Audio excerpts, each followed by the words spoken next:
Cheval stupide, tu m'as fait perdre une fortune, je te hais. Tu vas rester ici, tu ne me sers plus à rien, meurs.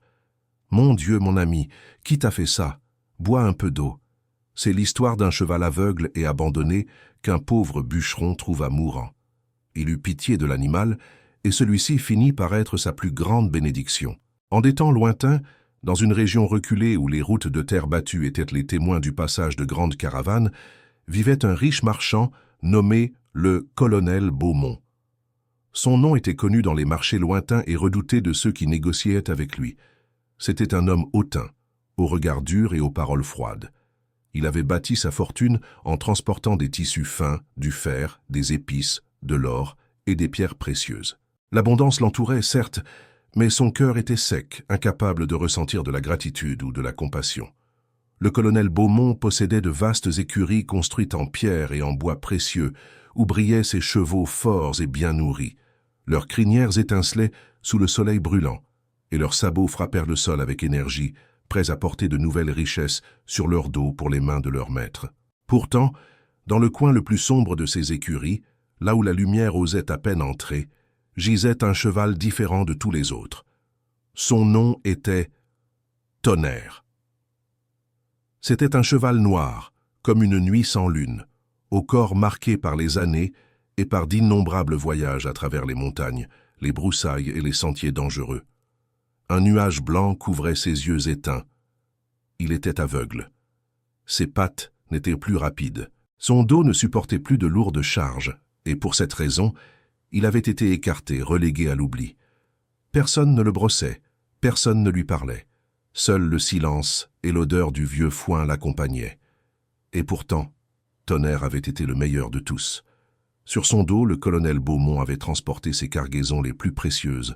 Monté sur lui, il avait traversé des routes sauvages que peu osaient emprunter.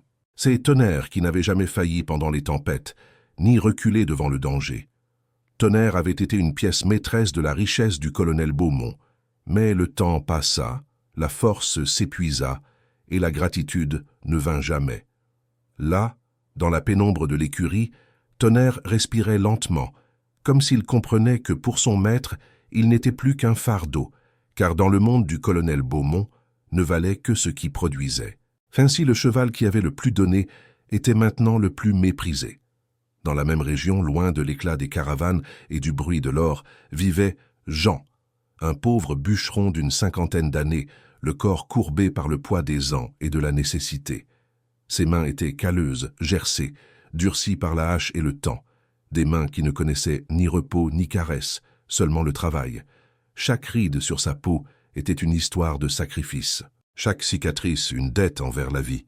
Jean habitait une humble masure de torchis, au toit de paille, où le vent entrait sans demander la permission.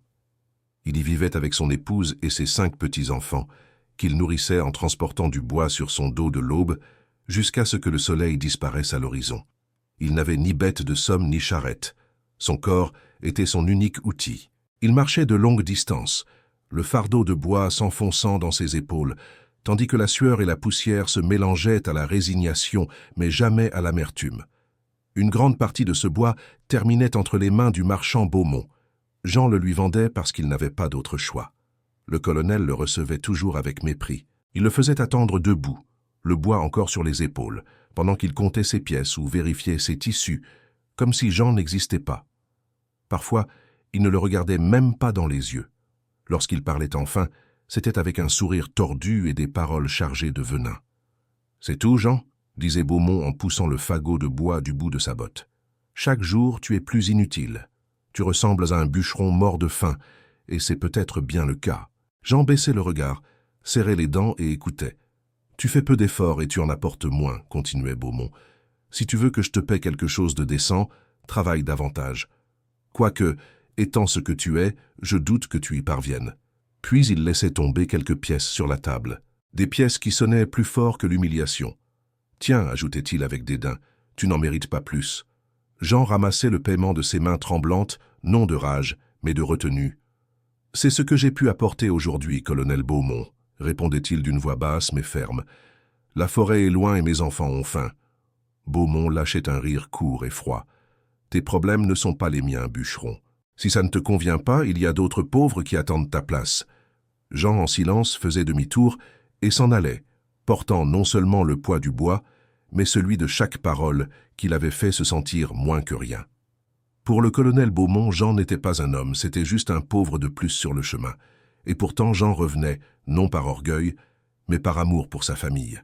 Chaque fois qu'il passait devant les grandes écuries du marchand, Jean ressentait de la curiosité, mais il n'avait jamais osé entrer. Ces lieux n'étaient pas pour des hommes comme lui. Pourtant, un jour, poussé par quelque chose qu'il ne sut expliquer, il franchit l'entrée. Ses yeux fatigués s'ouvrirent en voyant les chevaux magnifiques et forts, bien nourris, brillants, pleins de vie, des animaux qu'il n'avait jamais approchés de près. Mais son étonnement fut de courte durée. Presque immédiatement, son regard fut attiré vers le fond obscur de l'écurie, là où la lumière faiblissait. Là se trouvait Tonnerre, seul, calme, aveugle, maigre, abandonné dans ce coin sombre, comme un vieux chiffon jeté une fois qu'il ne sert plus. Sa tête restait basse, vaincue, et son corps immobile semblait porter non seulement le poids des années, mais aussi celui de l'oubli. Il ne hennissait pas, ne bougeait pas. Il respirait en silence, comme s'il avait déjà appris que personne ne viendrait pour lui. Jean sentit un nœud lui serrer la poitrine. Ce n'était pas une pitié passagère, c'était quelque chose de plus profond, de plus douloureux. En regardant ce cheval noir, triste et la tête basse, il eut la sensation de se voir lui-même reflété dans un autre corps. Tous deux avaient travaillé jusqu'à la limite. Tous deux avaient tout donné sans se plaindre. Oui, mais contrairement à Jean, Tonnerre n'importait plus à personne. Le bûcheron resta là, immobile, plus longtemps qu'il ne l'aurait dû. Il observa comment le cheval bougeait lentement la tête, comme s'il cherchait quelque chose qu'il ne pouvait plus voir. Peut-être une voix familière, peut-être une caresse qui n'arriverait jamais. Cette image lui brisa l'âme. Le silence de l'écurie pesait lourd, chargé d'abandon. Personne ne remarqua cette scène. Personne ne comprit ce moment. Mais là, entre les ombres et la poussière, deux êtres fatigués se reconnurent sans parole. À cet instant naquit une connexion invisible, la fraternité de ceux qui ont été utilisés, usés et laissés pour compte. Car, bien que la pauvreté ait presque tout pris à Jean, elle n'avait pas réussi à lui arracher le plus précieux, la capacité de s'émouvoir, de ressentir la douleur d'autrui, même quand personne d'autre ne la voit. Mu par ce sentiment, Jean fit un pas en avant, s'approcha doucement, comme quelqu'un qui craint de briser quelque chose de fragile, et tendit sa main rugueuse. Ses doigts touchèrent le cou du cheval avec douceur, presque avec timidité. Le cheval ne recula pas. Au contraire, il inclina un peu la tête, comme s'il reconnaissait cette caresse sincère qu'il n'avait pas ressentie depuis si longtemps. « Tranquille, mon ami, » murmura Jean. « Pourquoi te garde-t-on ici abandonné ?» Il fit une pause, déglutissant avec peine. « Beaumont est très cruel avec toi. » Tonnerre respira profondément. Son corps se détendit à peine, et pendant un instant, il sembla que ce cheval aveugle ressentait le bon cœur de cet homme pauvre, comme s'il comprenait que cette main n'apportait pas la douleur, mais la consolation. Quelques minutes plus tard, Jean sortit de l'écurie, l'âme serrée, et rassemblant son courage, s'approcha du colonel Beaumont. « Monsieur, dit-il avec respect, pourquoi avez-vous ce cheval là-bas au fond? Pourquoi le traitez-vous ainsi ?» Beaumont ne leva même pas les yeux. « Cela ne te regarde pas, bûcheron, » répondit-il avec froideur. « Occupe-toi de m'apporter du bois. De toute façon, ce cheval ne sert plus à rien. » Jean hésita un instant, puis dit « S'il ne vous sert plus, pourriez-vous me l'offrir » Beaumont lâcha un rire sec et cruel. « Te l'offrir » dit-il d'un ton moqueur. « Tu es bête ou quoi? Que ferais-tu d'un cheval vieux et aveugle? Tu ferais mieux de partir, Jean, et apporte-moi plus de bois, et que ce soit plus qu'aujourd'hui. » Il n'y eut plus d'autres paroles. Jean baissa la tête et partit. Il marcha longtemps, le cœur lourd, pensant à Tonnerre, à sa solitude, à son destin incertain. Ce même jour, alors que le soleil commençait à tomber et que les ombres s'allongeaient dans l'écurie, le colonel Beaumont revint. Il ne le fit pas par compassion, ni pour apporter de l'eau ou de la nourriture. Il entra d'un pas lourd, portant sur son visage la rancœur de nombreuses années. Il s'arrêta devant Tonnerre et le regarda avec haine, comme si le cheval était le coupable de toutes ses frustrations. Il cracha son nom avec mépris. « Regarde-toi, vieux sac d'os, et aveugle par-dessus le marché. Tu ne sers plus à rien pour mes convois. » Le cheval resta immobile, la tête basse, comme s'il connaissait déjà ce ton, mais Beaumont ne s'arrêta pas. Le souvenir ralluma sa rage. « Sais-tu pourquoi je te déteste ?» continua-t-il en s'approchant encore plus. « Parce qu'il y a des années, par ta faute, j'ai perdu 2 sacs pleins d'or et de pierres précieuses. 2 sacs que je n'ai jamais récupérés.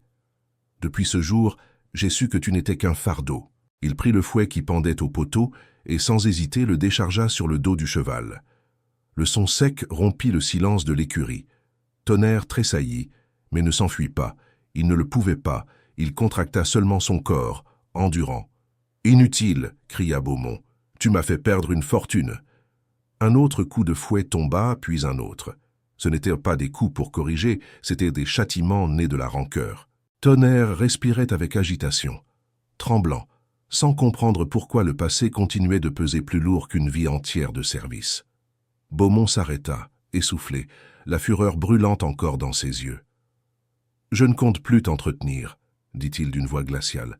« Demain j'enverrai mes hommes pour qu'ils te jettent dans la brousse sèche. Là-bas, entre le sable et les bêtes sauvages, se terminera ton histoire. » Il fit demi-tour et s'en alla sans regarder en arrière. Tonnerre ne pouvait pas voir, mais chaque parole, chaque coup resta gravé dans son corps et dans sa mémoire. Et dans cette écurie sombre, le cheval comprit que l'abandon était scellé. Cette nuit-là, sous un ciel sombre et silencieux, Jean rentra dans sa petite maison. La fatigue se lisait sur ses épaules, mais c'était son âme qui lui faisait le plus mal. Il s'assit près du petit poêle, où brûlaient à peine quelques braises, et regarda son épouse. Les enfants dormaient entassés, partageant une couverture usée. « Aujourd'hui, j'ai vu quelque chose qui ne me laisse pas en paix, » dit Jean à voix basse. « Qu'as-tu vu, mon amour ?» demanda son épouse. Dans les écuries de Beaumont, il y a un cheval aveugle, vieux, innocent. Ils l'ont abandonné comme s'il n'était pas un être vivant.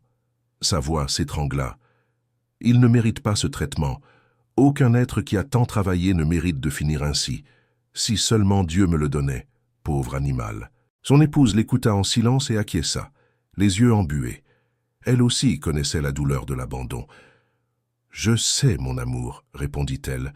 « Le monde est dur avec ceux qui ne peuvent plus donner. » Puis, elle baissa les yeux vers le garde-manger presque vide et soupira. « Mais il n'y a presque plus de nourriture, les enfants ont faim. » Jean serra les lèvres, avalant son impuissance. « Demain, je couperai plus de bois, » dit-il avec fermeté. « J'irai plus loin, même si mon corps me fait mal. Je l'apporterai à Beaumont et je ramènerai des provisions. Un jour, mon amour, un jour Dieu nous accordera une bénédiction. » À l'aube, alors que la petite maison dormait encore, le colonel Beaumont donnait déjà des ordres sur sa propriété. Le visage durci par sa décision, il appela l'un de ses hommes de main. « Attache ce cheval aveugle, » ordonna-t-il. « Emmène-le au milieu de la brousse sauvage et laisse-le là. Que le soleil, la faim ou les jaguars s'occupent de lui. » Il n'y eut pas de discussion. Tonnerre fut sorti de l'écurie, attaché avec des cordes rugueuses et emmené loin vers le néant. Parfois il trébuchait et tombait au sol, comme s'il suppliait qu'on ne l'emmène pas mourir de cette manière. Et cet homme le traitait mal. « Lève-toi, sale bête. Ton patron m'a ordonné de te laisser mourir dans la sécheresse. Tu ne sers plus à rien. Tu es une perte d'argent et en plus, il y a des années, tu as laissé perdre 2 sacs d'or. » Le sol brûlait sous ses sabots fatigués. Finalement, cet homme cruel le laissa attaché à un arbre sec, tordu et sans vie, au milieu de la brousse silencieuse. Il resta là, seul, attendant une mort lente, que ce soit par la soif, la faim ou quelque prédateur rôdant à la tombée de la nuit. Mais ce jour-là, Dieu n'en avait pas fini avec Tonnerre. Le cheval, sans le savoir, était gardé pour une mission spéciale. Le cheval lui-même connaissait le secret de cette mission. Ce serait une bénédiction qui changerait sa vie et celle de Jean. Ce jour fut l'un des plus cruels de sa vie. Le soleil tombait sans pitié sur son dos sombre, le brûlant lentement.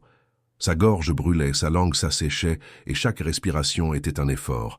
Attaché à l'arbre sec, sans ombre ni eau, Tonnerre pouvait à peine bouger. Les oreilles aux aguets, il entendait le battement d'ailes des vautours tournoyant haut dans le ciel, comme s'ils attendaient patiemment sa mort. Chaque battement d'ailes était un avertissement, chaque son une menace. Le pauvre cheval tremblait non seulement de fatigue, mais de peur. Quand la nuit vint, le froid remplaça le feu du jour. Le silence de la brousse devint plus terrifiant que le bruit. Tonnerre resta là, faible, la tête basse, résistant comme il le pouvait, s'accrochant à la vie sans savoir pourquoi. Pendant ce temps, Jean marchait en transportant du bois, l'esprit fixé sur ce cheval aveugle. Il le revoyait sans cesse dans son esprit. En arrivant à la propriété de Beaumont, il livra le bois. Comme toujours, le marchand le reçut avec arrogance, le regarda de haut et lui paya quelques pièces. « Et le cheval » demanda Jean avec un filet d'espoir. Beaumont souffla avec mépris. « Je l'ai laissé au milieu de la brousse pour qu'il meure. Il ne servait à rien. » Le cœur de Jean s'enflamma de rage et de douleur. « Vous êtes très cruel, Beaumont, dit-il d'une voix ferme.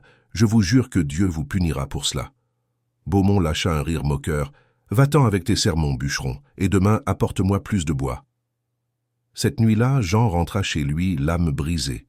Il pensa à Tonnerre, seul dans l'immensité sèche. Il imagina qu'un prédateur avait déjà mis fin à ses jours. L'espoir semblait perdu. Le lendemain, il partit tôt dans la forêt pour chercher du bois. Il marchait avec tristesse, la hache à la main sous un soleil implacable. Chaque pas était lourd. Dans son esprit, le cheval était déjà mort. Il pensait aussi à sa famille, à comment leur donner une vie meilleure sans tant de pauvreté. Mais alors, il entendit un faible hennissement. Jean s'arrêta net, son cœur fit un bond. Il courut guidé par le son, évitant les pierres et les branches sèches, jusqu'à ce qu'il le voie. « Tonnerre !» cria-t-il avec désespoir. Là se trouvait le cheval aveugle, abandonné, maigre, les lèvres desséchées, attaché à l'arbre sec.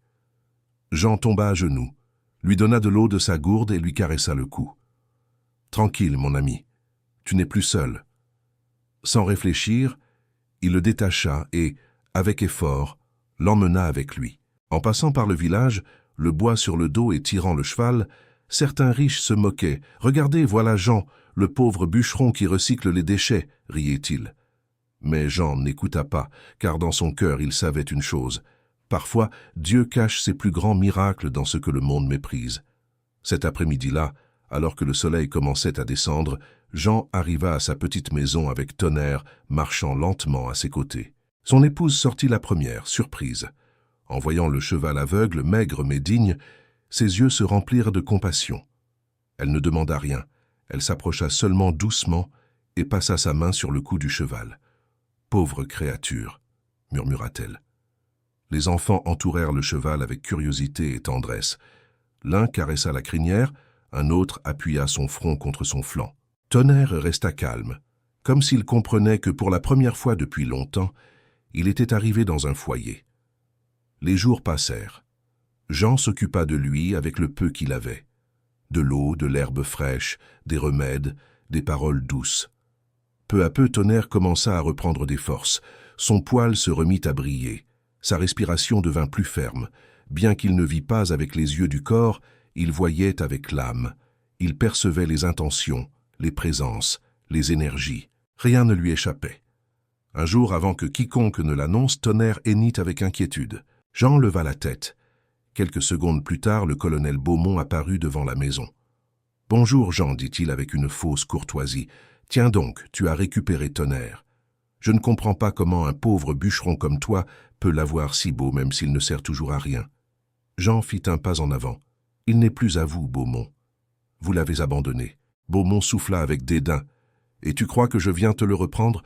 Non, je suis venu te dire pourquoi je l'ai laissé. Il y a des années, ce cheval m'a fait perdre 2 sacs d'or. Une fortune. Quelqu'un a dû les garder. Par la faute de cette bête, j'ai pris de la rancœur contre lui. De toute façon, il est vieux et aveugle. »« Ne parlez pas ainsi, » répondit Jean avec fermeté. « Vous êtes un homme au cœur mauvais et cupide. Cet animal est innocent. » Beaumont lâcha un grand rire. « Profites-en tant que ça dure, » dit-il en riant avant de partir. Jean s'approcha de Tonnerre et appuya son front contre celui du cheval. « Ami, tant que tu seras avec moi, tu ne manqueras de rien. Si tu es ici, c'est parce que Dieu l'a voulu. Je ne t'abandonnerai pas. » Puis, intrigué par ce que Beaumont avait dit, il ajouta à voix basse, « Tonnerre, est-ce vrai cette histoire de sac d'or ?» Tonnerre hennit doucement et bougea la tête comme pour acquiescer. Jean ouvrit les yeux de surprise. « Tonnerre, ils existent encore ?» Tonnerre acquiesça de nouveau. Cette nuit-là, Jean ne put dormir, son esprit bouillonnait. Et s'ils étaient encore là, pensait-il, seul Dieu le sait. Demain sera un nouveau jour. À l'aube, alors qu'il faisait encore nuit, Tonnerre commença à hennir avec insistance, réveillant Jean. L'air semblait différent, chargé d'un étrange espoir. « Qu'y a-t-il, mon ami » demanda Jean. Tonnerre bougeait la tête, avançait de quelques pas, hennissait de nouveau. C'était comme si Tonnerre lui disait « Maître, suis-moi, je te guiderai vers les sacs d'or. » Alors Jean comprit. Tonnerre ne voyait pas, mais il ressentait, il sentait, il se souvenait. Les routes étaient gravées dans son esprit comme une carte vivante. Jean prit de l'eau dans sa gourde, et sans dire au revoir, ils partirent à l'aube. Tonnerre marchait avec confiance, il ne trébuchait pas. C'était comme si Dieu lui-même le guidait. « Comment fais-tu cela, mon ami ?» disait Jean en marchant. « Tu ne trébuches pas, tu n'hésites pas. » Il ne savait pas alors que Dieu guidait Tonnerre. Ils marchèrent toute la journée, partagèrent l'eau, le soleil fut rude. En fin de journée, ils arrivèrent à une crête rocheuse, une ancienne route commerciale. Ils marchèrent encore un long moment sur l'ancienne piste et, soudain, Tonnerre bifurqua vers une zone sombre. Il marcha quelques mètres. Soudain, ils arrivèrent à un rocher mystérieux en forme de tête de faucon. Tonnerre s'arrêta, hennit avec force et commença à creuser avec ses sabots. Et là se trouvaient les sacs d'or. Jean resta stupéfait, il ne pouvait pas y croire. C'étaient les sacs dont Beaumont avait parlé. « Tonnerre, qu'es-tu? Serais-tu un ange ?» demanda Jean, encore surpris en essayant de sortir les sacs. Mais ceux-ci se déchirèrent car ils étaient très vieux, et là brilla l'or et d'autres métaux précieux. « Quelle bénédiction est-ce là, mon Dieu !»« Mince, je n'ai rien apporté pour les transporter, dit Jean. Ce n'est pas grave, j'emporterai ce que je peux dans ma gourde et nous reviendrons pour le reste. » Cette nuit-là, il alluma un feu de camp. Le feu éclaira le visage du bûcheron et le corps du cheval aveugle. Jean regarda le ciel et comprit que ce qui avait commencé par un abandon était sur le point de se transformer en miracle. Mais ce que Jean ne savait pas, c'est que la vie du cheval et la sienne allaient être en danger. Mais Dieu les garderait de la mort. Le feu crépitait doucement, éclairant la nuit sauvage. Les flammes dansaient et projetaient de longues ombres sur le rocher en forme de tête de faucon. Jean, assis devant le feu, regarda Tonnerre, le cœur plein de questions. « Ami, dit-il à voix basse, comment tout cet or est-il arrivé ici? Qu'as-tu fait? Tu n'es pas un humain pour enterrer des sacs, et pourtant, tu nous as amenés jusqu'à cet endroit. » Tonnerre leva la tête et hennit avec une joie sereine, comme s'il pouvait enfin raconter sa vérité. Il bougea son cou, frappa doucement le sol d'un sabot, et, dans son regard éteint, semblait brûler un souvenir ancien. Quand Tonnerre était jeune et fort, lors de l'un des convois les plus longs du colonel Beaumont, il s'était accidentellement écarté du chemin habituel. Il marcha pendant des heures sur une route différente, sans savoir que cette erreur changerait son destin. C'est alors que des voleurs le virent avancer seul, entendirent le tintement étouffé des sacs et surent immédiatement que ce cheval transportait des métaux précieux. Ils montèrent leurs chevaux et commencèrent à le poursuivre. Mais Tonnerre était véloce, fort, rusé. Il courut sans regarder en arrière, le cœur battant à tout rompre, guidé seulement par l'instinct de survie. Pendant des heures, il réussit à les semer jusqu'à ce qu'il les perde enfin dans les broussailles. Épuisé, blessé et sans force, il arriva à ce même endroit, le rocher en forme de tête de faucon. Là, fatigué de cette charge et tremblant, il se cabra avec désespoir jusqu'à se débarrasser des sacs. Les sacs tombèrent au sol. Ensuite, Tonnerre s'éloigna lentement, laissant derrière lui cette cargaison. Avec le temps, le vent et le sable couvrirent les sacs, mais Tonnerre n'oublia jamais l'endroit. Sa mémoire le garda comme un secret gravé dans son âme. Quelques jours plus tard, il retrouva son maître. Mais depuis lors, le traitement de Beaumont changea. Le marchand le châtiait, le frappait avec des fouets, le coupait une fois et encore pour la perte des sacs. Chaque coup ne tombait pas seulement sur son corps, mais aussi sur son esprit. C'est ainsi qu'avec les années, à cause des mauvais traitements, Tonnerre perdit la vue. Il ne devint pas aveugle par la vieillesse, il devint aveugle par la maltraitance. Et tandis que le feu continuait de brûler, Jean ne comprenait pas encore, mais il connaîtrait bientôt la vérité. Avant que le soleil ne se lève, Jean et Tonnerre entreprirent le retour. Ils ne pouvaient pas porter tout le trésor. C'était trop. Jean remplit sa gourde avec ce qu'il put sauver de l'or éparpillé. Il reviendrait plus tard quand ce serait plus sûr. Le chemin du retour fut silencieux, comme si tous deux comprenaient que ce secret devait être gardé. En arrivant à la maison, Son épouse les reçut avec soulagement. Les enfants apparurent encore endormis. Jean ferma la porte et de ses mains tremblantes déboucha la gourde. L'éclat doré illumina la pauvre chambre, comme si le soleil était entré d'un coup. « Dieu a posé son regard sur nous », murmura son épouse, portant la main à sa poitrine. La famille s'embrassa en silence. Il n'y eut ni cri, ni euphorie, seulement de la gratitude. Ce même jour, Jean prit un peu d'or et acheta de la nourriture, pour la première fois sans compter ses pièces. Du pain, des graines, un peu de viande. Il apporta aussi de la nourriture pour Tonnerre. Le cheval, en la sentant, hennit doucement comme pour le remercier, mais rien ne passe inaperçu pour les cupides. Le colonel Beaumont apprit en ville que Jean avait acheté beaucoup de nourriture, chose très rare pour lui, puisqu'il n'était qu'un pauvre bûcheron vivant de très peu. Il appela son homme de main de confiance et lui donna un ordre bref. « Va voir et découvre ce qu'il se passe. » Cet après-midi-là, l'homme arriva à la petite maison. « Bonjour Jean », salua-t-il avec un sourire qui n'atteignait pas ses yeux. Jean sentit une pointe de méfiance. Tandis qu'il parlait, son épouse sortit avec la gourde pour la ranger, mais elle était ouverte. Elle lui glissa des mains et une poignée d'or tomba au sol, brillant sans pudeur. L'homme de main resta immobile, les yeux écarquillés. « Eh bien, Jean, et cet or, d'où l'as-tu sorti ?» Jean improvisa une explication maladroite. Il parla d'échanges et de faveurs anciennes. L'homme ne le crut pas, acquiesça, sourit et partit. Mais la graine du soupçon était plantée. Cette nuit-là, l'homme raconta tout au colonel Beaumont. Le marchand ne tarda pas à assembler les pièces du puzzle. Il marcha en rond, pensif, puis sourit froidement. « Alors le cheval n'était pas bête, murmura-t-il. C'est sûrement Tonnerre qui l'a mené à mes sacs d'or. Il n'en a rapporté qu'une misère. Il retournera chercher le reste. » Il s'approcha de son homme et baissa la voix. « Nous allons le surveiller. Quand il ressortira, nous le suivrons. Le cheval nous mènera droit au trésor, et quand il le fera, nous tuerons le cheval et Jean. Ensuite, nous partagerons l'or. » Quelques jours passèrent. Jean ne sortit pas, il pressentait le danger, mais dans l'ombre, Beaumont et son homme observaient, attendant. Jusqu'à ce qu'une nuit, à l'aube, Jean selle Tonnerre en silence. Il ne dit pas au revoir. Le cheval avança d'un pas ferme vers la brousse. De loin, deux silhouettes le suivirent. C'étaient Beaumont et son homme de main.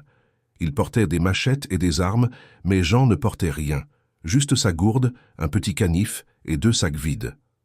Quand Jean arriva au lieu caché entre les rochers, le silence était épais, presque sacré. Tonnerre s'arrêta juste là où il avait creusé auparavant, à côté du rocher en forme de tête de faucon. Jean s'approcha le cœur battant fort et commença à remplir les sacs avec l'or qui reposait encore sous le sable. Ses mains tremblaient, non par convoitise, mais par la magnitude de ce qu'il touchait. Soudain, Tonnerre se tendit, dressa la tête et hennit avec force. Ce n'était pas un hennissement ordinaire, c'était un avertissement. « Qu'y a-t-il, mon ami » murmura Jean.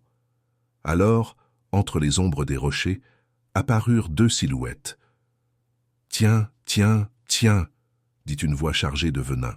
Si ce n'est pas Jean et le cheval aveugle et bête, c'était Beaumont accompagné de son acolyte.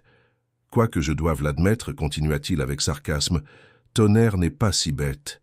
Il savait tout ce temps où se trouvait mon or. Tous deux les encerclèrent lentement. « Tu n'as pas d'échappatoire, Jean, dit Beaumont. Cet or n'est pas à toi. Tu voulais me voler, et ton vieux cheval verra aujourd'hui sa fin. » Il sourit avec cruauté. S'il m'y avait mené plus tôt, il ne serait jamais devenu aveugle. Jean ouvrit des yeux horrifiés. « Qu'est-ce que vous dites, Beaumont ?»« Ce que tu entends, c'est moi qui l'ai rendu aveugle. Je l'ai détesté pour cela, pour avoir su et ne pas m'avoir obéi. » Alors Jean comprit la vérité. Tonnerre n'était pas aveugle par vieillesse, mais par les mauvais traitements de Beaumont. Le sang de Jean ne fit qu'un tour. « Vous êtes un monstre. »« Hé, hé !» interrompit Beaumont. « N'essaie rien. Vous mourrez ici aujourd'hui. Vous servirez de pâture aux vautours et je repartirai avec mon trésor. Rien que pour moi. » Tonnerre hennissait avec angoisse.